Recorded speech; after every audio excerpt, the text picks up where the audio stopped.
बेटा बातें जान लो जिससे अपना सवाल सॉल्व करना आसान हो जाएगा। अवतल दर्पण के लिए मुख्य बिंदु, मुख्य बिंदु अवतल दर्पण के लिए बेटा मुख्य बिंदु। ठीक है, तो ध्यान दीजिए दोस्तों, इसमें हमारे पास एक अवतल दर्पण है और इसके सामने कोई वस्तु रखी हुई है।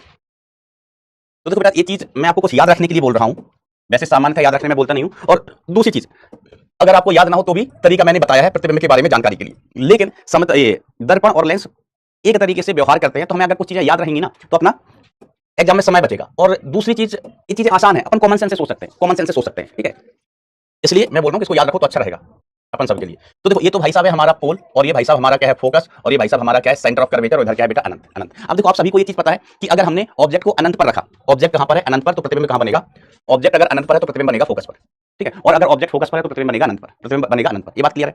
ठीक है, फिर हमने क्या सीखा कि अगर ऑब्जेक्ट सेंटर पर है तो इसका इमेज भी बेटा सेंटर पर ही बनेगा, अगर ऑब्जेक्ट सेंटर पर है तो इसका इमेज भी सेंटर पर ही बनना है। तो हुआ क्या होगा बेसिकली कि ऑब्जेक्ट यहां थी, ऑब्जेक्ट यहां थी, तो इमेज कहां बना बेटा, इसका फोकस पर, इमेज कहां बना, फोकस पर। ठीक है, अब ऑब्जेक्ट चल के आ रही है इधर, ऑब्जेक्ट अगर इधर चल रही है ऑब्जेक्ट, तो इमेज कहां चल रही है बेटा, यहां चल रही है, इमेज कहां चल रही है, यहां, और ये मिल रही है दोनों कहां, सेंटर ऑफ कर्वेचर पर, सेंटर ऑफ कर्वेचर पर। ठीक है, फिर हम याद रख लेते हैं कि अगर अब इमेज यहां जाएगी, इमेज कहां चलेगी, यहां, इमेज अगर यहां चलेगी, इमेज अगर यहां चलेगी, तो ऑब्जेक्ट कहां जा रही होगी बेटा, इधर जा रही होगी, इधर। क्यों? क्योंकि जब ऑब्जेक्ट यहां पर पहुंचेगी, ऑब्जेक्ट यहां पर पहुंचेगी फोकस पर, तो इमेज को कहां पहुंच जाना है, अनंत पहुंच जाना है। तो इसके बीच में बात आपको बिल्कुल क्लियर होनी चाहिए, इसके बीच में बात आपको बिल्कुल क्लियर होनी चाहिए। आप ऐसे समझो, ऐसे समझो बड़ी आसान तरीके से, ऑब्जेक्ट है इन्फिनिटी पर, ऑब्जेक्ट का घर है फोकस, ऑब्जेक्ट है इन्फिनिटी पर और ऑब्जेक्ट का घर कहां है बेटा, फोकस है। ठीक है, तो क्या सीन होगा, ऑब्जेक्ट कहां, इन्फिनिटी पर, ठीक है, तो इमेज कहां, फोकस पर, फोकस पर। अब ऑब्जेक्ट चलेगी इधर, ऑब्जेक्ट चलेगी इधर, तो इमेज चलेगा इधर, इमेज चलेगा इधर, और दोनों मिलेंगे कहां, दोनों मिलेंगे कहां, सेंटर ऑफ कर्वेचर पर। ठीक है, उसके बाद ऑब्जेक्ट उसके बाद ऑब्जेक्ट और आगे जाएगी, ऑब्जेक्ट अगर यहां जाएगी तो इमेज कहां जाएगी, इधर जाएगी, इमेज कहां जाएगी, इधर जाएगी, ऑब्जेक्ट जब पहुंच जाएगी फोकस पर तो इमेज कहां पहुंच जाएगी, इन्फिनिटी पर। बराबर, ऐसा ऐसा। ठीक है, अब यहां तक बात क्लियर है। अब देखो, जब ऑब्जेक्ट यहां होती है, इस जगह इधर होती है, तो जब ऑब्जेक्ट यहां होती है तो इधर ऑब्जेक्ट है, तो इमेज कैसा बनता है इसका, इमेज बनता है बड़ा, या आप ऐसे लिख लो आभासी बड़ा, आभासी और बड़ा, आभासी और बड़ा इमेज बनता है। तो आभासी बड़ा बनेगा तो दर्पण के पीछे बनेगा, आभासी बड़ा बनेगा बेटा तो दर्पण के पीछे बनेगा। ठीक है, आभासी है तो सीधा भी बनेगा, आभासी है बेटा तो सीधा भी बनेगा, आभासी है तो कैसा बनेगा बेटा, सीधा बनेगा। ठीक है, आभासी है तो कैसा बनेगा, सीधा बनेगा। इसके बाद और सुनना, इसके बाद और सुनना कि यही खासियत है जिसके कारण इस दर्पण का उपयोग हम दाढ़ी बनाने के लिए करते हैं, दाढ़ी बनाने के लिए, दाढ़ी बनाने के लिए इसका उपयोग करते हैं। यही खास गुण है इसका जिसके कारण हम इसका उपयोग दाढ़ी बनाने के लिए कर पाते हैं। ठीक है, क्योंकि जब हम दाढ़ी बनाने जाते हैं तो अपना इमेज सीधा बनना चाहिए, इमेज कैसा बनना चाहिए बेटा, सीधा बनना चाहिए। ठीक है, पता चला कि हम दाढ़ी बना रहे हैं, हमारा थोड़ी ऊपर है, बाल नीचे है, हम काटने जा रहे हैं, दाढ़ी के बाल कट गए, सर के बाल, है ना, तो इमेज कैसा होना चाहिए, सीधा। और दाढ़ी छोटी छोटी होती तो इमेज कैसा बनना चाहिए, बड़ा बनना चाहिए। तो अगर अवतल दर्पण के पोल और फोकस के बीच में, पोल और फोकस के बीच में कोई वस्तु रखे तो इसका प्रतिबिंब आभासी बनता है, बड़ा बनता है, सीधा बनता है, आभासी बनता है, बड़ा बनता है और सीधा बनता है, इस तरीके से, है ना। तो याद रखना, यहाँ के लिए तो क्लियर होना चाहिए, ऑब्जेक्ट यहाँ, इमेज यहाँ, ऑब्जेक्ट चला इधर, इमेज चला इधर, ऑब्जेक्ट चला इधर, इमेज चला यहाँ, दोनों कहाँ मिले, यहाँ पर मिले। तो देखो यहाँ पर, यहाँ से आपके लिए बेटा ऑब्जेक्ट यहाँ से है तो यू का मान ज्यादा है और भी का मान कम। ठीक है, ऑब्जेक्ट यहाँ है, इमेज यहाँ है, तो यू का मान ज्यादा और भी का मान कम हुआ। भी का मान कैसा हुआ बेटा, कम हुआ। दोनों मिल जाएंगे यहाँ पर यू और भी बराबर हो जाएंगे, यू और भी कैसे हो जाएंगे, बराबर। इसके लिए याद रखना कि जब फोकस और ध्रुव के बीच में, तो प्रतिबिंब पीछे बनने लगता है, आभासी और बड़ा, आभासी बड़ा। इसी कारण से इसका उपयोग हम किसके लिए करते हैं, दाढ़ी बनाने के लिए। ठीक है, अब हम बात करते हैं उत्तल दर्पण की। उत्तल दर्पण, उत्तल दर्पण, तो उत्तल दर्पण में बेटा क्या होता है, ये हमारा उत्तल दर्पण है। वस्तु अगर, इससे हमेशा आभासी प्रतिबिंब बनता है। वस्तु अगर अनंत पर है तो इसका फोकस यहाँ होता है, फोकस कहाँ होता है, यहाँ पर, यहाँ फोकस होता है। तो वस्तु अगर अनंत पर है तो इसका प्रतिबिंब कहाँ बनेगा, फोकस पर बनेगा। वस्तु अनंत पर तो प्रतिबिंब कहाँ बनेगा बेटा, फोकस पर बनेगा, प्रतिबिंब कहाँ बनेगा, फोकस पर बनेगा। फिर वस्तु चलेगी इधर, वस्तु चलेगी इधर, प्रतिबिंब चलेगा इधर, प्रतिबिंब चलेगा इधर, वस्तु चलेगी इधर, प्रतिबिंब चलेगा इधर, वस्तु चलेगी इधर, प्रतिबिंब चलेगा इधर, दोनों कहाँ पर मिल जाएंगे, पोल पर। कि जब वस्तु पोल पर होगी तो प्रतिबिंब भी पोल पर ही बनेगा। तो इस दर्पण से हमेशा हमेशा वास्तविक वस्तु का, वास्तविक वस्तु का आभासी, आभासी सीधा, आभासी सीधा व छोटा प्रतिबिंब बनता है, इमेज बनता है। इसलिए इसका यूज किस में करते हैं अपन, गाड़ियों में, इसका उपयोग गाड़ियों में करते हैं, गाड़ियों में, है ना, गाड़ियों में करते हैं, गाड़ियों में साइड मिरर के तौर पर, कल बताया था बेटा मैंने, साइड मिरर के तौर पर करते हैं। इसका उपयोग गाड़ियों में साइड मिरर के तौर पर करते हैं भाई। बरोबर। हमेशा वास्तविक वस्तु का आभासी सीधा व छोटा प्रतिबिंब बनता है, ठीक है। कभी वास्तविक प्रतिबिंब नहीं बनेगा वास्तविक वस्तु का, और कभी बड़ा प्रतिबिंब नहीं बनेगा, ठीक है। तो प्लेन मिरर, सॉरी, गाड़ी में इसको लगा लो भैया, गाड़ी में इसको लगा लो, तो पीछे से बड़े बड़े वाहन आएंगे, उसका प्रतिबिंब छोटा बनेगा और सीधा बनेगा। तो हमें दिखाई देगा ट्रक आ रहा है, कार आ रही है, मोटरसाइकिल आ रही है, साइकिल आ रही है ना, या तितली आ रही उड़ती हुई, है ना, पता चल जाएगा, बरोबर। या कोई भालू आ रहा है पीछे दौड़ता हुआ, बिल्कुल पता चल जाएगा। तो बस इन पॉइंट्स को याद रखना। अब देखो सवाल ये, अच्छा याद रखोगे इन पॉइंट्स को, याद रखोगे बेटा इन पॉइंट्स को, इन पॉइंट्स को याद रखोगे। हेलो हेलो, हाँ सर जी, सर मैं लेक्चर ले रहा था, अर्जेंट नहीं है, लेक्चर ले रहा था। हाँ हाँ मैं फोन लगा रहा हूँ। हाँ तो हम क्या कह रहे थे, एक अवतल दर्पण की फोकस दूरी 30 सेंटीमीटर है। दर्पण के सामने वस्तु की स्थिति ज्ञात करो ताकि प्रतिबिंब वस्तु के आकार से 3 गुना बढ़ सके, ताकि प्रतिबिंब वस्तु के आकार से 3 गुना बन सके, ठीक है, ओके।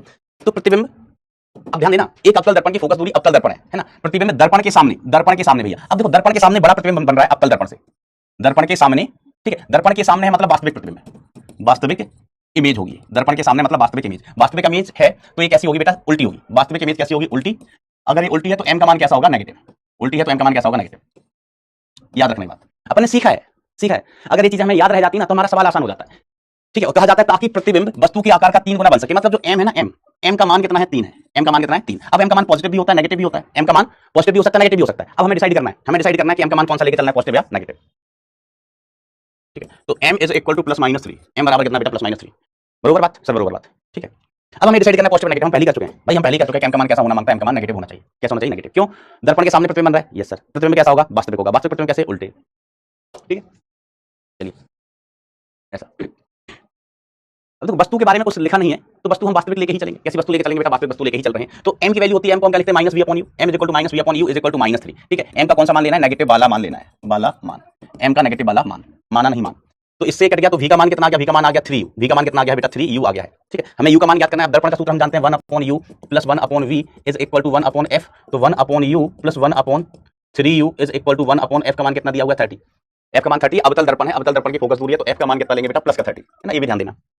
तो यहां से ऐड करके हमें ये मिला 1/u बाहर आ गया, इसमें से 1/u इसमें से बाहर आ गया, ये होगा 1 + 1/3, 1 + 1/3 ऐड कर रहे हैं या डायरेक्ट याद कर लो, इज इक्वल टू 1/30, 1/30 तो ऐड होकर कितना आ गया, 4/3 into u is equal to 1/30 हो गया। तो इससे कट गया कितना आया, 10। तो यू का वैल्यू कितना हो गया, 40 सेंटीमीटर।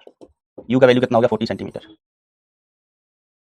यू का वैल्यू कितना, 40 सेंटीमीटर, ठीक है। वी का वैल्यू अगर याद करना होता तो वी का वैल्यू कितना हो जाएगा, v is equal to 3 u, तो ये कितना हो गया, 3 इंटू 40 बोले तो 120 सेंटीमीटर, 120 सेंटीमीटर, 120 सेंटीमीटर। m3 क्यों लिया बेटा, यही डिसाइड कर लिया हमने। दर्पण के सामने है तो प्रतिबिंब वास्तविक होगा, वास्तविक प्रतिबिंब कैसा होता है, उल्टा होता है, तो m का मान नेगेटिव, ठीक है। यहां पर डिसाइड किया है। इसका मतलब आप कल के लेक्चर में थे नहीं।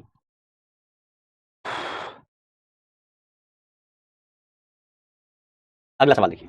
अच्छा, कितने बच्चों को क्वेश्चन क्लियर है, एक बार थम्स अप हो जाए भाई जल्दी से। कितने बच्चों को क्वेश्चन क्लियर है, थम्स अप हो जाए भाई जल्दी जल्दी पल्ली।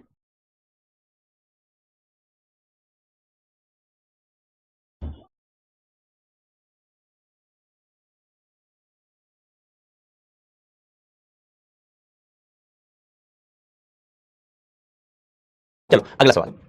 एक गोलीय दर्पण की वस्तु से दूरी दर्पण के फोकस दूरी के बराबर है तो प्रतिबिंब कहां होना चाहिए। एक गोलीय दर्पण की वस्तु से दूरी दर्पण की फोकस दूरी के बराबर है तो प्रतिबिंब कहां होना चाहिए। तो हम कहें पर अनंत पर ही होना चाहिए, ये बात गलत है, ये बात सही है, ठीक है। अगर उत्तल दर्पण है, उत्तल दर्पण है, कल ही ये केस कराया था, उत्तल दर्पण का है तो प्रतिबिंब कहां बनता है बेटा, माइनस का f/2 पर। प्रतिबिंब की दूरी कितनी आती है, माइनस का f/2। अगर अवतल दर्पण है, अवतल दर्पण, तो इसके लिए ये मान कितना आएगा, v का मान कितना आएगा, अनंत आएगा। सर कैसे, सर कैसे, सॉल्यूशन। तो सॉल्यूशन में हम क्या लिखेंगे, देखो हम बात कर लेते हैं उत्तल दर्पण के लिए। उत्तल दर्पण के लिए, तो उत्तल दर्पण के लिए अपन क्या लिखते हैं, 1/u + 1/v is equal to 1/f। तो 1/u का वैल्यू कितना, f + 1/v is equal to 1/f का वैल्यू -f के बराबर। उत्तल दर्पण है बेटा, फोकस दूरी नेगेटिव, तो इसको सिंपलीफाई करेंगे तो v का वैल्यू कितना आ जाएगा, -f/2 आ जाएगा। लेकिन अवतल दर्पण में अगर फोकस पर बिंदु रखिए, फोकस पर वस्तु रखिए तो प्रतिबिंब अनंत पर ही बनता है। अगर आप अवतल दर्पण के लिए भी कैलकुलेट करना चाहो तो अवतल दर्पण के लिए देखो 1/u + 1/v is equal to 1/f। तो 1/f + 1/v is equal to 1/f, है ना। ये क्या कह रहे हैं, इनके हिसाब से वस्तु से दूरी u बराबर किसके है, f के है, u बराबर f के। तो ये 1/f कट गया, तो हमें मिला क्या है, 1/v इज इक्वल टू 0। तो v की वैल्यू कितनी हो जाएगी, अनंत हो गई। कितनी हो गई, अनंत हो गई, ठीक है। वैसे ये सब इतने यहाँ पेन चलाने की भी आवश्यकता नहीं थी, अगर कल अपन ने जो चीजें पढ़ी थी, कल जो चीजें अपन ने समझी थी, ठीक है, जो चीजें अपन ने कल समझी थी वो आपको क्लियर है, वो आपने समझी थी, तो यहाँ पेन भी नहीं चलाना पड़ता। मैंने कल बड़ा जोर देके एम्फेसाइज करके बताया था कि अगर उत्तल दर्पण के सामने वस्तु रखिए फोकस दूरी के बराबर दूरी पर तो प्रतिबिंब अनंत पर नहीं बनता है, प्रतिबिंब दर्पण के पीछे बनता है -f/2 पर।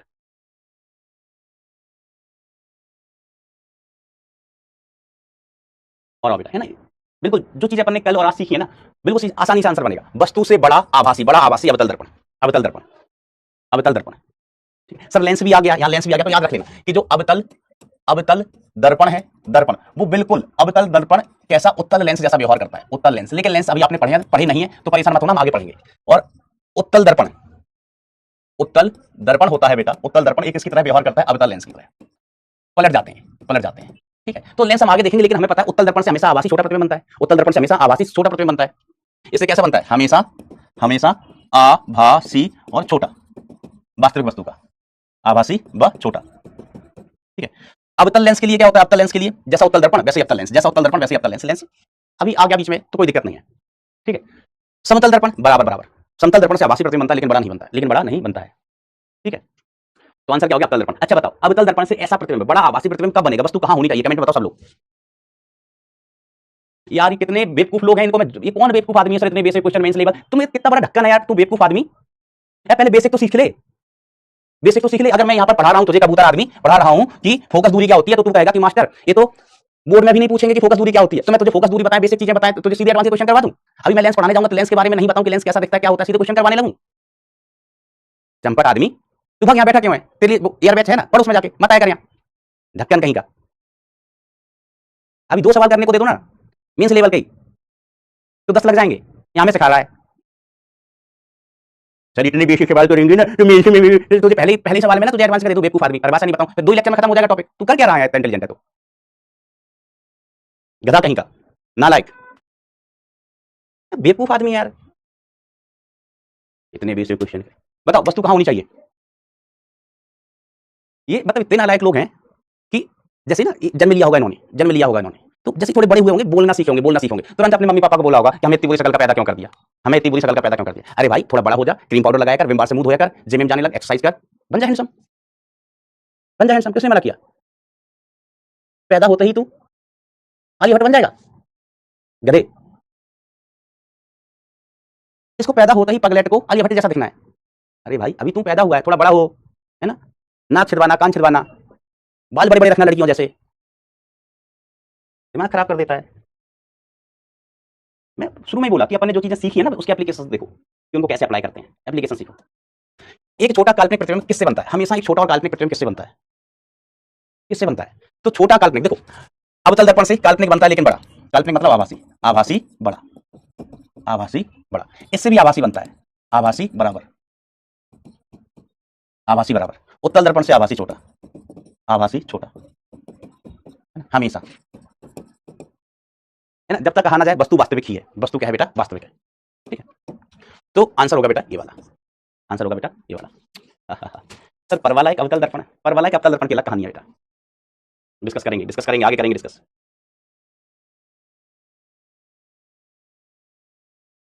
इसके बारे में बताओ, निम्न में से किस स्थिति में एक उत्तल दर्पण जिसकी फोकस दूरी f है सीधा, छोटा और आभासी प्रतिबिंब बनाएगा? कैसा है? उत्तल दर्पण है, फोकस दूरी f है सीधा, हर एक स्थिति में, सभी स्थितियों में ये हमेशा ही ऐसा करता है। ये वाला दर्पण बेटा हमेशा ही ऐसा करता है, हमेशा छोटा। अगला क्वेश्चन,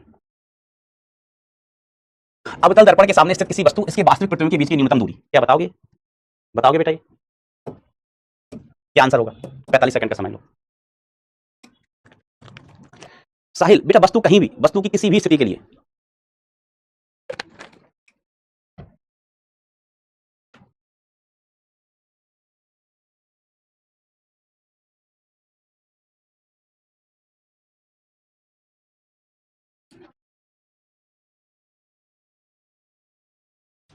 क्या आंसर होना चाहिए? तो आंसर होगा बेटा शून्य। ठीक है, अवतल दर्पण है, किसी वस्तु के वास्तविक प्रतिबिंब और वस्तु के बीच की न्यूनतम दूरी, बेटा ये कितनी हो सकती है? देखो अगर हमने कहा वस्तु यहां पर है ना, तो उसका प्रतिबिंब यहीं बन जाता है। कब? सेंटर ऑफ कर्वेचर पर। अगर वस्तु वक्रता केंद्र पर है तो उसका प्रतिबिंब वक्रता केंद्र पर बनता है, बराबर, एकदम सब कुछ एक जैसा, ठीक है, बराबर। ठीक है, तो सवाल में पूछ रहा था कि अवतल दर्पण के सामने स्थित किसी वस्तु व इसके प्रतिबिंब के बीच की न्यूनतम दूरी, हमें न्यूनतम दूरी निकालना है किसका? वस्तु व प्रतिबिंब के बीच की न्यूनतम दूरी। तो अगर वस्तु वक्रता केंद्र पर है तो प्रतिबिंब भी वक्रता केंद्र पर ही होगा, तो इनके बीच की न्यूनतम दूरी कितनी हो जाएगी? शून्य हो जाएगी। कितनी हो जाएगी? शून्य हो जाएगी। ओके, और देखो कुछ इससे क्या बेटा, आपको पूरे दर्पण का ज्ञान हो जाएगा कि कहां पर वस्तु है तो किस दर्पण से क्या बनेगा। और सेम चीजें बेटा लेंस के लिए होंगी, लेंस के लिए तो याद रहे आप, फोकस दूरी f वायु में वाले एक अवतल दर्पण को जल में डुबा दिया, एक दर्पण को हमने जल में डुबा दिया। ठीक है, तो देखो बेटा, दर्पण को जल में डुबाने में कोई फर्क पड़ेगा क्या? फोकस दूरी में, दर्पण की फोकस दूरी में कहीं जल की अपवर्तनांक का कोई रोल था क्या? अपने 2 फोकस दूरी पड़ी थी, एक तो विदाउट एनी अप्रोक्सीमेशन ये वाली दूरी पड़ी थी और दूसरी अपन ने क्या पड़ी थी मुख्य अक्ष के समीप वाली किरणों के लिए ये वाला। तो इसमें म्यू कहीं नहीं आया था, म्यू का कोई रोल नहीं था बेटा। तो फोकस दूरी में कोई बदलाव नहीं आएगा, फोकस दूरी बेटा अपरिवर्तित ही रहेगी। फोकस दूरी में कोई बदलाव नहीं आएगा, फोकस दूरी अपरिवर्तित ही रहेगी। ठीक है सर, चलो अगला क्वेश्चन। 40 सेंटीमीटर वक्र त्रिज्या वाले एक उत्तल दर्पण से 7.5 सेंटीमीटर आकार की एक वस्तु 40 सेंटीमीटर की दूरी पर रखी है, तो प्रतिबिंब का आकार क्या होगा? प्रतिबिंब का आकार हमें ज्ञात करना है। ठीक है, तो पहले हम v का मान निकालेंगे। v इक्वल टू क्या होता है? उफ अपॉन u माइनस f। ठीक है, ये उत्तल दर्पण है, ध्यान दीजिएगा। वक्र त्रिज्या कितनी है? इतनी। तो फोकस दूरी कितनी हो गई? f is equal to 25/2। वो भी कैसी? नेगेटिव। वो भी कैसी होगी बेटा? नेगेटिव होगी। ठीक है, क्योंकि उत्तल दर्पण है भैया। कैसा दर्पण है? उत्तल दर्पण है। 7.5 सेंटीमीटर की आकार की वस्तु, ठीक है, 40 सेंटीमीटर की दूरी पर रखी है, तो प्रतिबिंब का आकार क्या होगा? तो सबसे पहले v का मान निकाल लेते हैं। तो v is equal to u कितना है? 40 सेंटीमीटर की दूरी पर रखी है, तो u का मान 40, f का मान माइनस का 25/2। माइनस का 25/2। माइनस क्यों? है ना, ये उत्तल दर्पण है बेटा, उत्तल दर्पण। तो मान लिखते टाइम ना ध्यान रखना, बहुत सारे बच्चे गलती कर देते हैं। u का मान 40 माइनस f का मान कितना? माइनस का 25/2। 25/2। तो v का मान कितना आ गया? ये 2 से 2 गया 20, तो माइनस का 20 गुणा 25, माइनस का 20 गुणा 25 डिवाइड बाय ये 80 105, 105 और 2 चला गया ऊपर। 40 दूनी 80 और 5 105, 2 चला गया ऊपर। अब हम इसको काटते हैं बेटा। ठीक है, तो 5 से काटो 55 25, ये कितना आ गया बेटा? 21 आ गया। कितने बोरे मान दिए? इतने बोरे मान देने की जरूरत क्या थी भैया तुम्हें? तो ये 5 दूनी 10 माइनस का 200/21 इतना ही आ रहा है क्या? इतना ही आ रहा है क्या बेटा? अब v का मान नेगेटिव आया। ठीक है, तो m इज इक्वल टू अपन क्या लिखते हैं? m इज इक्वल टू माइनस v upon u, minus v upon m। और m को क्या कहते हैं? Length of image upon length of object, length of image upon length of object, यही कहते हैं। तो माइनस v का मान कितना आया? माइनस का 200/11, माइनस का 200/11 डिवाइडेड बाय u का मान कितना है? 40 है। तो li इज इक्वल टू कितना होगा? li is equal to li बराबर कितना होगा? लेंथ ऑफ इमेज कितनी दी गई है? 7.5, 7.5 is equal to minus minus plus का 200/11 इंटू 40, 200/11 इंटू 40। तो इससे कट गया 5 से ये गया कितना आया? 5। तो लेंथ ऑफ इमेज कितना आया? 5/11 इंटू 7.5, 5/11 इंटू 7.5। मान निकाल लो कितना आ गया? आधा आधा आधा। एक बार कैलकुलेशन चेक कर लो भाई, मेरे ख्याल से 3 से थोड़ा सा कम आना चाहिए। कैलकुलेशन चेक करो भाई जल्दी। 21 होगा। अच्छा मैंने क्या लिखा? 11, 21।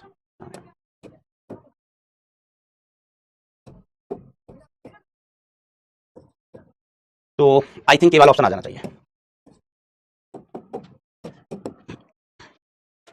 ये कहाँ रह गया? 7/35 नहीं, बी बॉम्बे आंसर आ जाएगा। अब देखो 36 सेंटीमीटर वक्र त्रिज्या वाले अवतल दर्पण को काल्पनिक वस्तु बनाता है।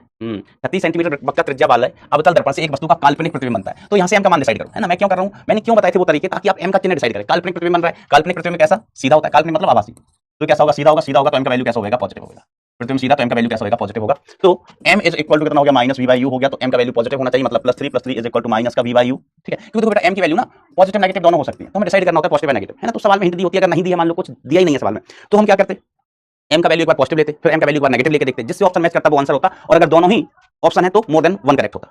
ठीक है, तो वैसे तो क्या होता है कि सवाल में जानकारी दे देते हैं, अगर नहीं दी तो एक बार हम m का मान प्लस लेंगे, जैसे हमने m का मान इतना लिया, दूसरी बार हम m का मान माइनस लेते, माइनस का v बाई यू। दूसरी बार m का मान इतना लेते, एक बार इतना, दूसरी बार इतना। ठीक है, ऐसे तो सीधा है, तो m का वैल्यू कैसा होना मांगता भैया? पॉजिटिव होना मांगता। तो v इज इक्वल टू कितना आया? माइनस का 3u आया। v इक्वल टू कितना हो गया? माइनस का 3, है ना। काल्पनिक मतलब सीधा, सीधा मतलब m पॉजिटिव। हम कहते हैं ना अगर m पॉजिटिव है तो प्रतिबिंब सीधा बनेगा। ठीक है, तो ये तो रिलेशन मिल गया। अब हम जानते हैं 1/u + 1/v is equal to 1/f त्रिज्या। ये अवतल दर्पण है, तो फोकस दूरी कैसी होगी? पॉजिटिव होगी। और 36 का आधा 18, तो 1/18। तो 1/u + 1/ माइनस का 3u इज इक्वल टू 1/18। तो 1/u is equal to 1 - 1/3 is equal to 1/18। ठीक है, तो ये कितना हो गया? ये 2/3u इज इक्वल टू 1/18। 6। तो u बराबर कितना आ गया? 12 सेंटीमीटर। वस्तु की दर्पण से दूरी 12। समझ रहे हो कैसे सॉल्व करेंगे? m का मान दिया है, तो m के मान से हम u और v में रिलेशन निकालेंगे। अब इस सूत्र में बेटा हमें u निकालना है, v का मान हमने रख दिया, कितना आया? हल हो गया। और ऐसे बहुत सारे सवाल होते हैं बेटा, बहुत सारे सवाल होंगे ऐसे। एक वस्तु 10 सेंटीमीटर फोकस दूरी वाले उत्तल दर्पण से 20 सेंटीमीटर की दूरी पर रखी है, तो दर्पण से बना प्रतिबिंब। आप बताओ सॉल्व करके।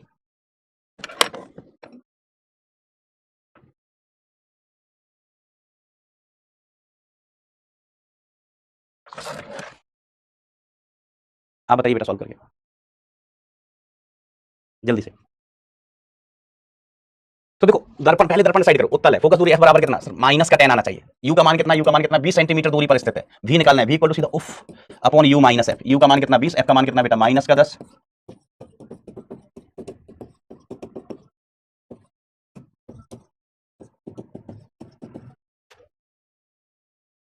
नेगेटिव आया इसका मतलब आभासी, नेगेटिव आया इसका मतलब आभासी, आभासी। ठीक है, सीखते चलो बेटा, सीखते चलो। अगला सवाल, एक अवतल दर्पण की वक्र त्रिज्या इतनी है, इसके सामने इसके सामने 10 सेंटीमीटर की दूरी पर एक वस्तु है, यदि वस्तु की ऊंचाई इतनी हो तो उसके प्रतिबिंब की ऊंचाई। अब तो बेटा ये ज्ञात कर लोगे है ना, पहले आप क्या करना, m का मान निकालना, m का मान ज्ञात करना, और फिर चलो ये हल करके बता दो, तो फिर मैं और होमवर्क दे दूं। अब तो अपन ने काफी सवाल कर लिए हैं ऐसे, तो एक तो हल करके बताई दो दोस्तों।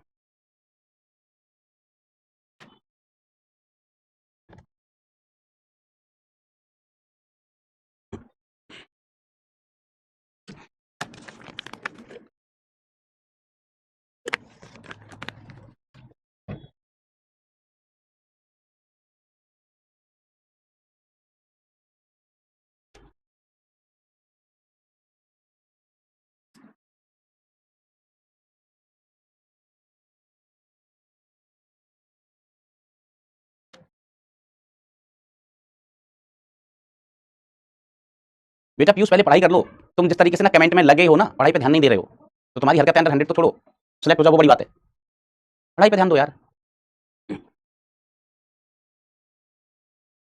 डी डाली, अक्कल दर्पण है, वक्रता त्रिज्या है, तो फोकस दूरी प्लस का 15, यू का मान कितना है, यू का मान 10 सेंटीमीटर, वी का मान निकालो, उफ अपॉन यू माइनस एफ, तो 10 into 15 divided by 10 minus 15 minus का 5, 10 माइनस 15 माइनस का 5, तो 5 15 आ गया माइनस का 30, तो एम का मान निकालेंगे, एम का मान minus of minus v by u, minus of minus का वी अपॉन यू, ठीक है, नहीं माइनस वी बाई यू, कितना बढ़िया मुंह सा पगला मुंह। तो एम का मान हमें निकालना है, तो एम का मान आ गया माइनस, वी का मान कितना माइनस का 30, इसका मान कितना होगा 10, एम का मान आ गया 3, एम का मान आ गया 3। अब l i upon l o is equal to कितना है 3, तो एल आई इज इक्वल, ये लिखने की जरूरत नहीं है, सीधा जो एल आई है ना वो 3 गुना होगा एल ओ के, आवर्धन का मतलब यही होता है, तो l i is equal to 3 into l o का वैल्यू कितना रे 2.5, तो 7.5 आ गया, 7.5। अच्छा आप एम के लिए ना डायरेक्ट सूत्र भी बना सकते हैं, कितने लोग सही किए, परसेंट सही करने वालों का परसेंटेज वही रहता है, तुमको पढ़ना है ओलंपियाड लेवल का, होता तुमसे कुछ है नहीं, होता तुमसे कुछ है नहीं, तो 33% सही कर रहे हो, वो तो कई लगते हैं। देखो 1 सेकंड में आंसर दे रहे हैं बैक बेंचर, 1 सेकंड में कहां से आंसर आ गया इसका, पढ़ लेगा ढक्कन हो। चलो अच्छा देखो एम का मान ना डायरेक्टली ऐसे भी याद रख सकते हो, क्योंकि सीधा अगर एम चाहिए हो, वैसे तो सूत्र है ही, लेकिन तब भी आपको नहीं सर और जल्दी, तो वी की जगह क्या लिख लेते हैं, उफ upon u minus f divided by u, तो एम इज इक्वल टू कितना आ गया, ये माइनस का उफ upon u into u minus f, तो यू से यू बाबा टिल्लू हो गया, तो m is equal to f upon f minus u. ऐसे ऐसे भी बेटा आप चाहो तो सीधे सीधे वैल्यू पुट करके एम निकाल लो, जैसे पिछले सवाल में था, पिछले सवाल में एफ का मान कितना दिया था 15, यू का मान कितना दिया था 10, तो सीधे सीधे अगर एम निकालना होता ना आपको, तो एफ का मान कितना 15 और एफ माइनस यू, तो 15 माइनस 10 कितना बटा 5, सीधे आ गया प्लस का 3। तो डायरेक्ट भी अगर आप चाहो तो सूत्र याद रख सकते हो, है ना। आया कहां से, यही वी का मान रख दिया, ये सूत्र होता है एम का, यही हमने वी का मान रख दिया, तो ये सूत्र मिल गया। चलो और इसमें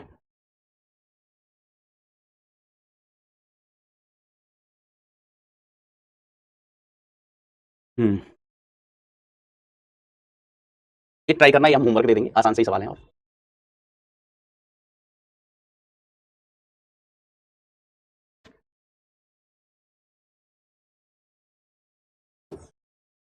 अच्छा देखो एक सूत्र और मिल सकता है, हम इसका आगे प्रूफ कराएंगे, है ना।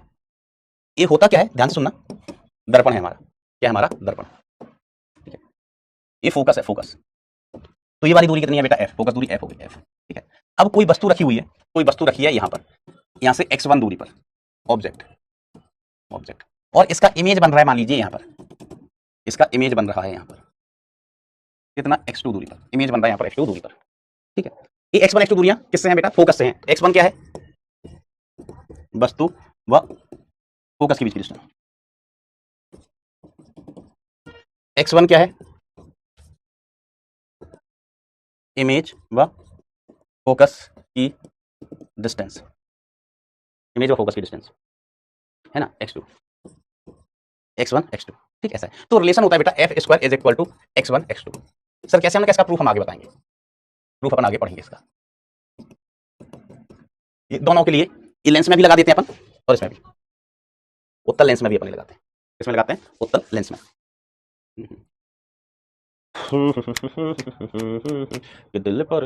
दिल पर देसी हो गया। चलो हम आगे बताएंगे, इस पर आधारित आपको कुछ सवाल मिल सकते थे शायद, मुझे दिखे तो हमने कहा कि अभी देख लो।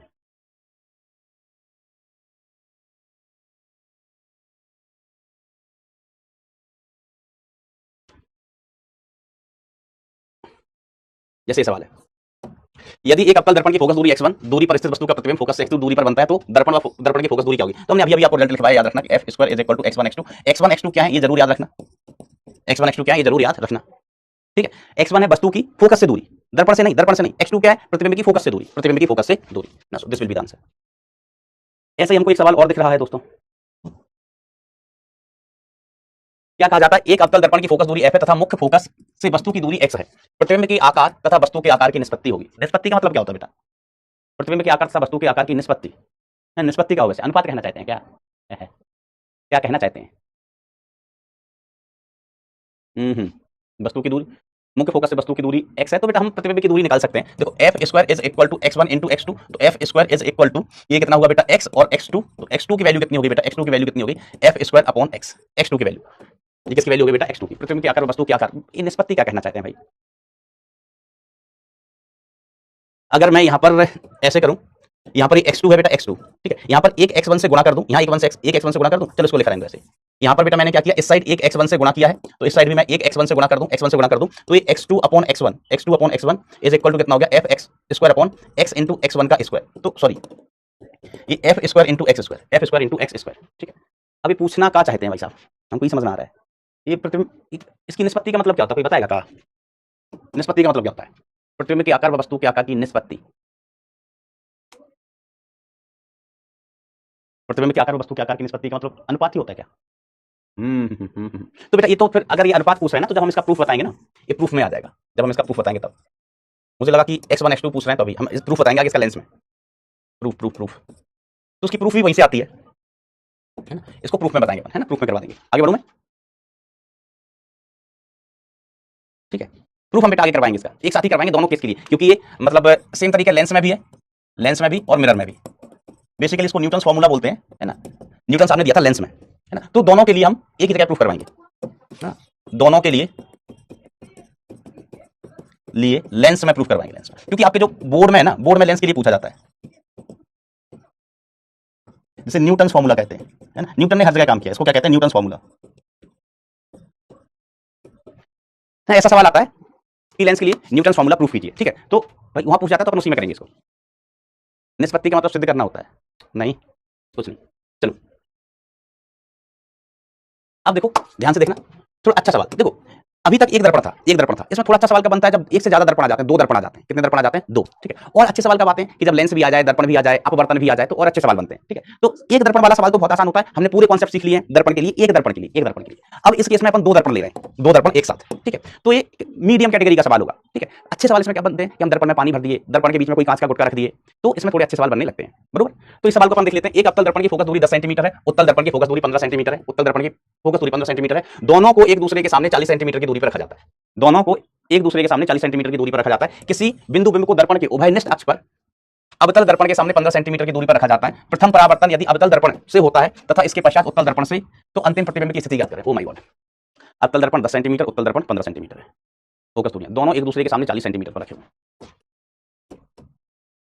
अब पहले फोटो बनाते हैं, फोटो, है ना, जो ठीक सवाल होते हैं बेटा उनमें फोटो बनाना इंपॉर्टेंट होता है। अगर आप फोटो ढंग से बना लिए तो आधा सवाल तो वहीं धराशायी हो जाता है। ऐसा ऐसा, ठीक है, एक अवतल है तो पहले अवतल ऐसा, अवतल दर्पण, फिर कौन सा दर्पण है? उत्तल दर्पण, तो उभरा हुआ सतह ऐसे, ये उत्तल दर्पण हुआ। ध्यान देना, दोनों अवतल नहीं है, ये अवतल है, अवतल है, और ये कौन सा दर्पण है? उत्तल, उत्तल दर्पण है। अवतल दर्पण की फोकस दूरी f1 हम मान लेते हैं 10 सेंटीमीटर, तो प्लस का लेके चलते हैं, इसके लिए प्लस का 10 सेंटीमीटर। इसकी फोकस दूरी की जरूरत पड़ेगी तो f2 which is equal to minus का 15 सेंटीमीटर, है ना, नेगेटिव लिखते हैं 15 सेंटीमीटर। दोनों के बीच की डिस्टेंस इज 40, व्हाट इज 40? एक अकेले दर्पण से बेटा क्या ही कठिन सवाल बनेगा, सिर्फ दर्पण और हम कुछ भी ना लें, है ना, 10th का ही सवाल रहता है। कैसा सवाल रहता है एक दर्पण से? लगभग 10th क्लास के जैसा। तो सर पढ़ते क्यों है बेटा? जब तक एक दर्पण नहीं पढ़ोगे तो दो कैसे पढ़ पाओगे, है ना, समझ रहे हो? एक दर्पण के बारे में पता होना चाहिए तब तो दो पढ़ पाओगे, एक दर्पण के बारे में पता होना चाहिए तब तो उसमें पानी भर पाओगे तुम। चलिए, किसी बिंब को रखा जाता है अवतल दर्पण के सामने 15 सेंटीमीटर पर। हम बिंब मतलब वस्तु रख रहे हैं, कहां पर रख रहे हैं भाई साहब? यहां पर रख रहे हैं। At what distance? At 15 centimetre, at 15 centimetre. प्रथम परावर्तन यदि अवतल दर्पण से होता है, ठीक है, पहला परावर्तन इससे होता है, तो बताओ प्रतिबिंब कहां बनेगा? पहला प्रतिबिंब, है ना। पहला परावर्तन किससे कराना है? पहला परावर्तन हमें किससे कराना है? अवतल दर्पण से कराना है, ठीक है। तो u इज इक्वल टू कितना है? 15, f इज इक्वल टू कितना है? f इज इक्वल टू 10 है, तो v की वैल्यू कितनी आ गई? v इक्वल टू कितना आया? उफ, मतलब 15 इंटू 10 डिवाइड बाय 15 माइनस 10 5, तो 5 3 15, v का मान कितना है? 30, v का मान कितना है बेटा? 30 सेंटीमीटर, ठीक है, राइट। v का मान 30 आया है, मतलब प्लस 30 आया तो प्रतिबिंब, है ना, प्लस 30 आया तो प्रतिबिंब कहां बना? इसके सामने, यहाँ पर पहला जो प्रतिबिंब बना वो यहाँ पर बना, I1, ठीक है। इस वस्तु का प्रतिबिंब कहां बना है बेटा? यहाँ पर बना, प्रकाश कण आ गई, टकरा के लौट के आई, टकरा के लौटा, यहाँ पर प्रतिबिंब बन गया, और ये वाली डिस्टेंस कितनी है? 30 सेंटीमीटर, 30 सेंटीमीटर। मैंने कैलकुलेशन सही किया है, 5 3 15 दूनी 30। अब इसके सामने, अब ये वाला जो प्रतिबिंब है ना I1, ये उत्तल दर्पण के लिए वस्तु हो गया, उत्तल दर्पण के लिए, उत्तल दर्पण के लिए क्या हो गया सर, ये वस्तु हो गया उत्तल दर्पण। हमने कहा अच्छी बात है, उत्तल दर्पण के लिए वस्तु हो गया, तो प्रतिबिंब कैसा बन जाएगा भाई साहब, प्रतिबिंब कैसा बन जाएगा, हमने कहा देखते हैं कैसा बनेगा। तो उत्तल दर्पण के लिए वस्तु कितना दूरी पर है, 10 सेंटीमीटर। ये U2 दूसरे वाले दर्पण के लिए M2 है, ये M1 है, M1 है। तो अब हम बात करें उत्तल दर्पण से, सेकंड परावर्तन, सेकंड परावर्तन, उत्तल दर्पण से परावर्तन, उत्तल दर्पण से परावर्तन की बात करें, उत्तल दर्पण से परावर्तन की बात करें तो 1/u, मतलब वही लिख लो यार, v इक्वल टू उफ अपॉन u माइनस एफ। तो u का मान 10, f का मान कितना है, फोकस दूरी माइनस का 15 divided by 10 minus of minus का 15। तो v की वैल्यू कितनी हो गई बेटा, v की वैल्यू कितनी हो गई, माइनस का 15 into 10 divided by 25, divided by 25। तो ये कितना आ गया, 3 5 5 दूनी 10, कितना आया, माइनस का 6 सेंटीमीटर। तो अंतिम प्रतिबिंब जो बन रहा है, अंतिम प्रतिबिंब वो यहाँ से 6 सेंटीमीटर पर बनेगा, I2 फाइनल इमेज है ना। देखो माइनस आया है भैया, माइनस आया, माइनस का मतलब क्या है, माइनस का मतलब ये है प्रतिबिंब दर्पण के पीछे बन रहा है 6 सेंटीमीटर, तो ये फाइनल इमेज बन गया 6 सेंटीमीटर। तो इसके पश्चात उत्तल दर्पण से बनी प्रतिबिंब की स्थिति याद करो। तो उत्तल दर्पण से प्रतिबिंब बन रहा है, वो उत्तल दर्पण के पोल से 6 सेंटीमीटर, वस्तु से कितनी दूरी हो गई, तो ये 15 थी। अब वस्तु से पूछी जाए तो वस्तु से नाप लेना, टोटल कितनी है 40, ये टोटल कितनी है बेटा 40 है। तो ये 15 25 और 6 31, अगर वस्तु से पूछी जाती तो यहां से पूछी जाती तो ये 40, यहां से पूछी जाती तो 40 प्लस 6 40, जहां से भी पूछी जाए आपको अंतिम स्थिति पता है, अंतिम स्थिति बेटा पता है। समझ गए बेटा बात को, एक बार बेटा थम्स अप हो जाए, मुझे उम्मीद है बात आप समझ गए होंगे।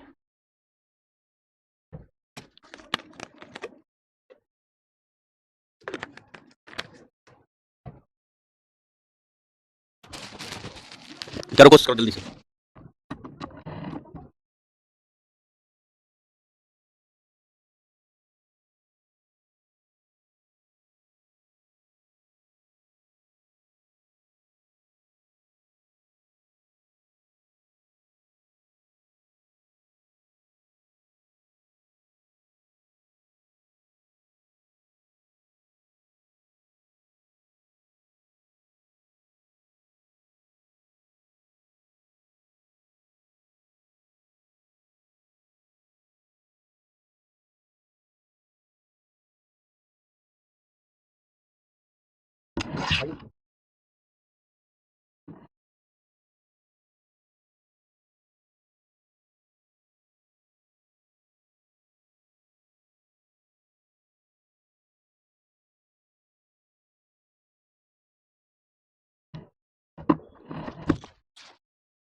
हो गया भाई,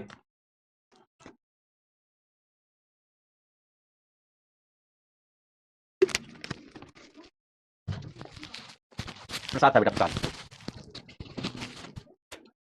चलिए ओके गुड गुड है, सिंपल सी बात है कि दो दर्पण है, क्या फर्क पड़ता है, पहले से परावर्तन करा दिया, यहाँ प्रतिबिंब बना, यहाँ जो प्रतिबिंब बना वो इस दर्पण के लिए वस्तु हो गया, यहाँ प्रतिबिंब बना वो इस दर्पण के लिए वस्तु होगा, कितनी दूरी पर 10 सेंटीमीटर। अब इससे प्रतिबिंब बना दो, तो एक बार अवतल दर्पण के लिए खेल लिया और एक बार उत्तल दर्पण के लिए खेल लिया, खत्म काम। कैसा काम बेटा, खत्म काम।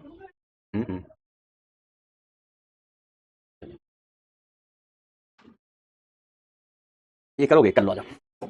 सूर्य जिसका व्यास डी है, अवतल दर्पण के ध्रुव पर थीटा कोण बनाता है, इसकी फोकस दूरी f है, दर्पण द्वारा बनाए गए सूर्य के प्रतिबिंब का व्यास ज्ञात करो।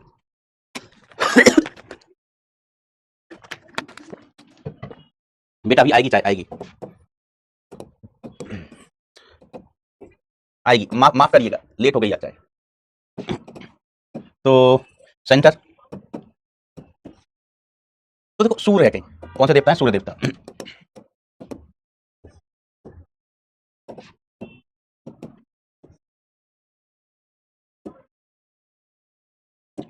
ये सन है, सन का व्यास कितना है, कोलाबरी डी, सन का व्यास कितना बेटा डी है, ठीक है। और ये दर्पण के ध्रुव पर कितना कोण बना दिया, थीटा, दर्पण के ध्रुव पर एक सन कितना कोण बना रहा है बेटा, थीटा कोण बना रहा है, ठीक है। दर्पण की फोकस दूरी f है, तो सूर्य का जो प्रतिबिंब बनेगा उसका व्यास ज्ञात करो, ठीक है। अच्छा बताओ सूर्य का प्रतिबिंब बनेगा कहां, सूर्य का प्रतिबिंब बनेगा कहां, तो हमने कहा सूर्य कितना दूरी पर, सूर्य कितना दूरी पर, तो सर सूर्य तो बहुत दूरी पर है, बहुत दूरी पर। हमने कहा सूर्य बहुत दूरी पर है तो उसका प्रतिबिंब कहां बनेगा, फोकस पर। सूर्य अगर बहुत दूरी पर है तो उसका प्रतिबिंब कहां बनेगा बेटा, फोकस पर। ये अनंत पर, ये सन है अपना, और ये क्या है, image of sun, image of sun, ठीक है। ये डिस्टेंस कितना, ये डिस्टेंस कितना सर, ये डिस्टेंस है, ये डिस्टेंस कितना है f, ठीक है। अब हमें इसका डायमीटर चाहिए, क्या चाहिए, डायमीटर d मान लीजिए, सन की इमेज का डायमीटर। तो इसमें क्या दिक्कत है, d बराबर क्या हो जाएगा, कोण बराबर का हो गया सर, कोण बराबर का हो गया सर, चाप बटे त्रिज्या, चाप बटे त्रिज्या r, ठीक है। तो कोण कितना है थीटा, चाप कितना है, चाप कितना कैपिटल D, त्रिज्या कितना है f हो गया बेटा, त्रिज्या कितना हो गया f, कोण बराबर चाप d क्या है, चाप बटे त्रिज्या क्या है f, तो d बराबर कितना हो गया f थीटा। इसमें कोई दिक्कत क्या, ठीक है। सूर्य बहुत दूरी पर, इसका प्रतिबिंब कहां बनेगा, फोकस पर। प्रतिबिंब कहां बनेगा बेटा, फोकस पर ही बनेगा, अनंत दूरी पर होता है, ठीक है। इसका व्यास कैपिटल डी, इसका सॉरी इसका व्यास स्मॉल डी दिया है, तो हमने इसका कैपिटल डी मान लिया, हमें ये ज्ञात करना है। तो कोण बराबर चाप बटे त्रिज्या लगा दो, काम खत्म। काम कर रहा हूँ। ओके। चलो इसमें कुछ और दो चार सवाल है, वो आपको होमवर्क दूंगा मैं। अब हम बात करते हैं बेटा नया कहानी, जिसे हम कहते हैं रिफ्रैक्शन। नया चैप्टर नहीं है बेटा, इसी चैप्टर की कहानी है रिफ्रैक्शन। रिफ्रैक्शन मातृभाषा में इसको हम क्या कहते हैं? अपवर्तन। कौन सा वर्तन? अपवर्तन। अपवर्तन। तो माय डियर फ्रेंड्स, सुनना। अपवर्तन क्या होता है? प्रकाश कण के माध्यम से दूसरे माध्यम में चली जाए उसको अपवर्तन कहते हैं। अपवर्तन एक परिघटना है जिसमें प्रकाश के संचरण की दिशा पृथककारी परस्पर बदल जाती है, और जब यह एक माध्यम से दूसरे माध्यम में गुजरती है तो प्रकाश की अपवर्तन की स्थिति में आवृत्ति नहीं बदलती है। ठीक है, बेसिकली कुछ नहीं होता, सिंपल सी बात है। हमने कहा माध्यम का सतह है, माध्यम का सतह है। सर माध्यम का तो हम कभी आएंगे, उनका ऊपर वाला माध्यम 1 है, ऊपर वाला मीडियम 1, नीचे वाला मीडियम 2। नीचे वाला मीडियम क्या है बेटा? 2 है। नीचे वाला मीडियम कौन सा है? 2 है। ठीक है, प्रकाश कण यहां से आई, यहां चली गई, यहां चली गई, दिशा बदल गई भैया। जाना था यहां, जाना था यहां, जा रही है यहां, दिशा बदल गई, दिशा बदल गई। ठीक है, ये दो माध्यम को अलग अलग करने वाली सतह, दो माध्यम को अलग अलग करने वाली सतह क्या कहलाती है? Medium boundary. Medium boundary. दो माध्यम को अलग अलग करने वाली सतह क्या कहलाती है? Medium boundary. ये क्या है? नॉर्मल। ये क्या है भाई? ये नॉर्मल है। ये आपतन कोण हो गया, इसको क्या कहते हैं? आपतन कोण आई। इसको क्या कहते हैं? आर। इसको क्या कहते हैं बेटा? आर कहते हैं। ये आपतन कोण आई, और ये एंगल कितना हुआ? आर हुआ, एंगल आर। हेलो, हाँ सर, हाँ मैं लेक्चर ही ले रहा हूँ। हाँ, मैं लेक्चर के बाद जैसे खत्म होता है कॉल करता हूँ आपको, 8:15 हो जाएगा। बताइए। अच्छा, अच्छा, ठीक है, ठीक है। हाँ, ठीक है, ठीक है, मैं साइड में हूँ। ठीक है, ठीक है। हाँ,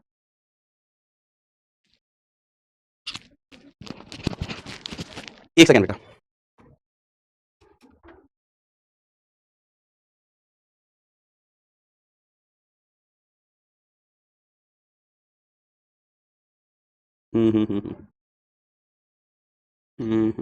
एक सेकंड बेटा बस।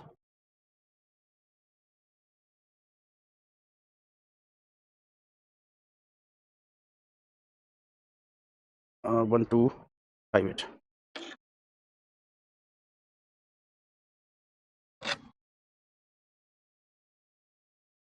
हेलो, हाँ सर, ये नंबर 1258 ही है ना?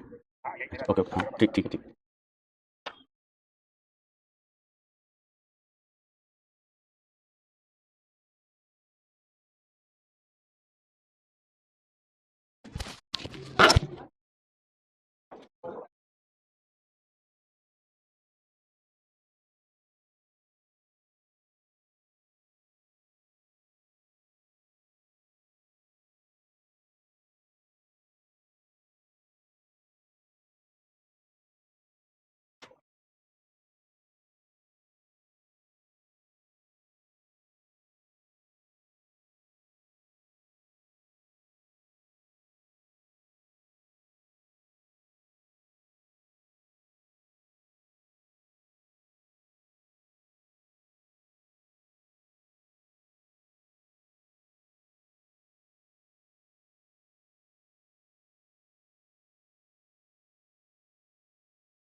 हेलो, हाँ हो गया सर। मैं लिख रही हूँ।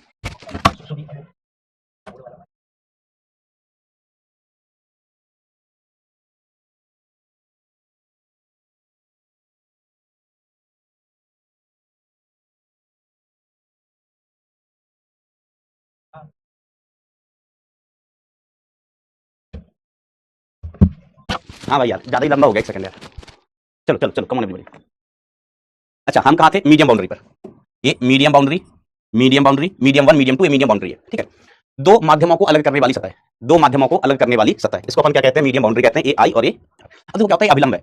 इस किरण को अपन क्या कहते हैं? आपतित किरण, आपतित किरण, आपतित किरण, ठीक है। इसको हम कहते हैं अपवर्तित किरण, अपवर्तित किरण। ऐसी किरण जो दूसरे माध्यम में चली जाए, ऐसी किरण जो दूसरे माध्यम में चली जाए, उसको अपन क्या कहते हैं बेटा? अपवर्तित किरण कहते हैं, ठीक है। ऐसा। अब सुनना ध्यान से, आपतित किरण, अपवर्तित किरण। अपवर्तित कौन सी? इस माध्यम से आई, अब वो दूसरे माध्यम में चली गई। ये अभिलंब, सारे कोण हम नापते हैं कहां से? अभिलंब से। आई को क्या कहते हैं बेटा? हम आपतन कोण, आपतन कोण। पहले भी आपतन कोण ही कहते थे, जब परावर्तन हो रहा था तब भी हम इसको आपतन कोण ही कहते थे। आर को क्या कहते हैं बेटा? अपवर्तन कोण, अपवर्तन कोण। आर को भी क्या कहते हैं? आर को क्या कहते हैं बेटा? अपवर्तन कोण। पहले कहते थे परावर्तन कोण, पहले कहते थे बेटा परावर्तन कोण। पहले परावर्तन होता था, परावर्तन में क्या बेटा? प्रकाश किरण आई, टकराई, लौट गई, उसी माध्यम में लौट गई, परावर्तन। प्रकाश किरण आई, दूसरे माध्यम में चली गई, अपवर्तन, अपवर्तन कहलाता है। अब बात आती है बेटा माध्यम की। बात किसकी आती है बेटा? माध्यम की, ठीक है। तो हम कहते हैं कि प्रकाश किरण के लिए अगर कोई माध्यम अलग है, अलग है, तो चाल बदल जाएगी प्रकाश किरण की, ठीक है। माध्यम का मतलब जैसे प्रकाश की किरण कांच से हवा में जा रही है, हवा से कांच में जा रही है, जल से कांच में जा रही है, ठीक है। हम ये कहते हैं प्रकाश किरण के लिए अगर प्रकाश किरण की चाल बदल रही है, इसका मतलब माध्यम बदल रहा है। प्रकाश किरण की चाल बदल रही है, इसका मतलब क्या हुआ बेटा? माध्यम बदल रहा है, ठीक है। तो देखो, एक राशि हम यहाँ पर परिभाषित करते हैं माध्यम के लिए, अपवर्तनांक, अपवर्तनांक, ठीक है। वैसे मैंने क्या कहा कि अगर चाल बदल गई तो माध्यम बदल गया, चाल बदल गई तो माध्यम बदल गया। तो माध्यम पर निर्भर करने वाली राशि क्या होती है बेटा? चाल होती है, ठीक है। देखो, किसी भी तरंग से संबंधित जो राशियां होती है ना, एक होता है उसमें मेन आवृत्ति, एक होता है चाल, एक होता है चाल। तो आवृत्ति बेटा माध्यम पर निर्भर नहीं करती, आवृत्ति माध्यम पर निर्भर नहीं करती है, ठीक है। कोई किरण है या कोई भी किरण छोड़ो, कोई भी तरंग है, कोई भी तरंग है, ठीक है, वो एक जगह से स्टार्ट हुई। जैसे मैं बोल रहा हूं, मेरे मुंह से ध्वनि तरंगें निकल रही हैं, मैं बोल रहा हूं, मेरे मुंह से ध्वनि तरंगें निकल रही हैं, केमिकल ध्वनि तरंगें। अब ये तरंगें कहीं भी चली जाए, आवृत्ति नहीं बदलेगा, आवृत्ति स्रोत का कौन होता है? और जो मैंने ध्वनि तरंगें निकाल, उनका स्रोत मैं हूं। अब ध्वनि तरंगें निकल गई, ये पानी में जाए, आसमान में जाए, जमीन में जाए, कहीं भी चली जाए, कांच में जाए, आवृत्ति नहीं बदलेगी। हाँ, पानी में जाएगी, फिर कांच में जाएगी, फिर किसी और जगह चलेगी, तो चाल बदल जाएगी। तो आवृत्ति स्रोत का गुण होती है और माध्यम का गुण क्या होती है? चाल। हम कहते हैं चाल माध्यम पर डिपेंड करती है, ठीक है। तो यहाँ पर चाल से संबंधित हम एक राशि पढ़ते हैं, राशि को इंट्रोड्यूस करते हैं, जिसको क्या कहते हैं बेटा? अपवर्तनांक। क्या कहते हैं बेटा? अपवर्तनांक। तो हम पहले पढ़ रहे हैं बेटा निरपेक्ष अपवर्तनांक। निरपेक्ष अपवर्तनांक का मतलब क्या हुआ? अपवर्तनांक। निरपेक्ष अपवर्तनांक का मतलब क्या हुआ? निरपेक्ष अपवर्तनांक का मतलब क्या हुआ बेटा? प्रकाश की निर्वात में चाल, निर्वात में चाल बटे प्रकाश की माध्यम में चाल, प्रकाश की माध्यम में चाल, माध्यम में चाल, प्रकाश की निर्वात में चाल बटे प्रकाश की माध्यम में चाल। तो म्यू इज इक्वल टू कितना हो गया? सी बाई फी हो गया। म्यू इज इक्वल टू कितना हो गया? C by fee.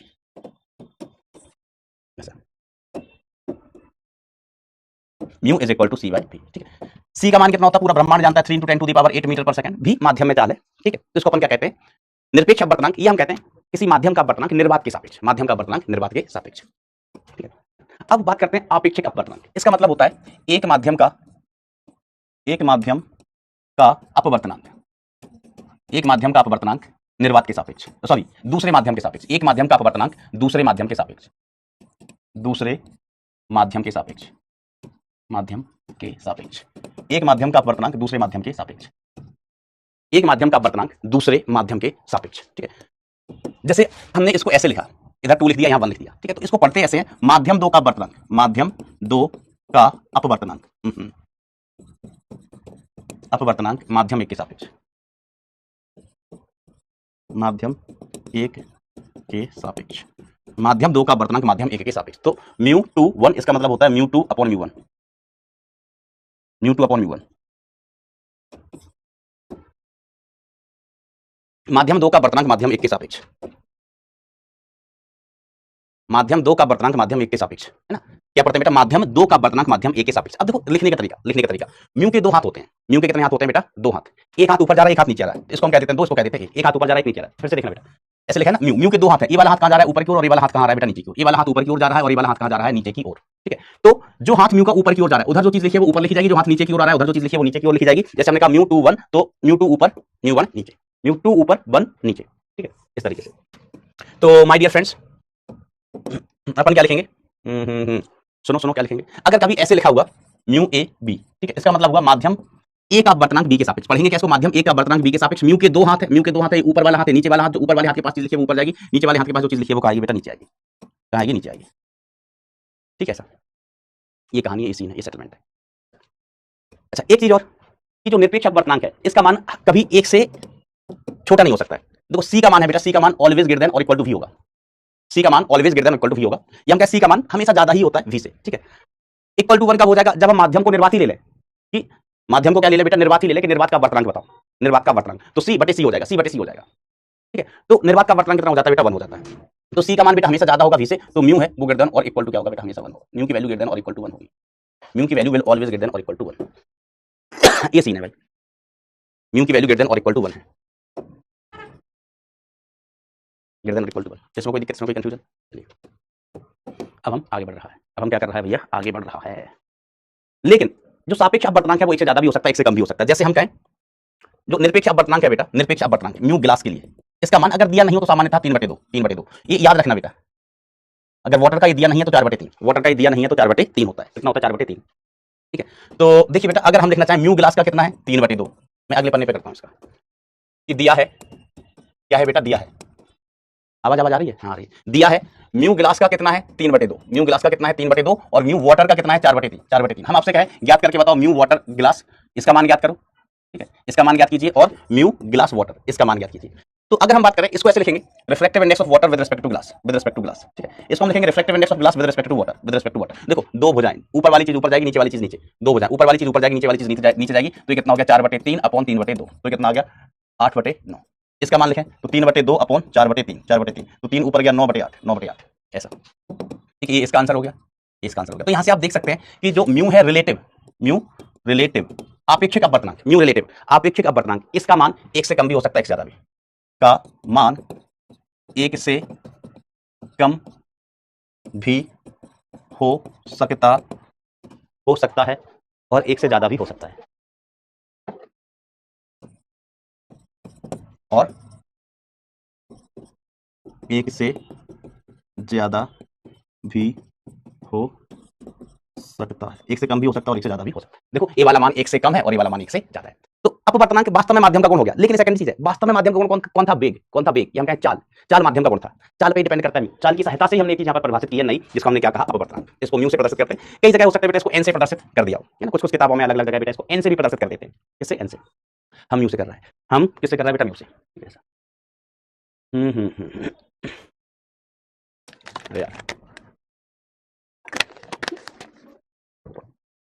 हेलो दोस्तों, चाय पी लो, चाय चाय पी लो, चाय, आप बोले से चाय नहीं पिलाई।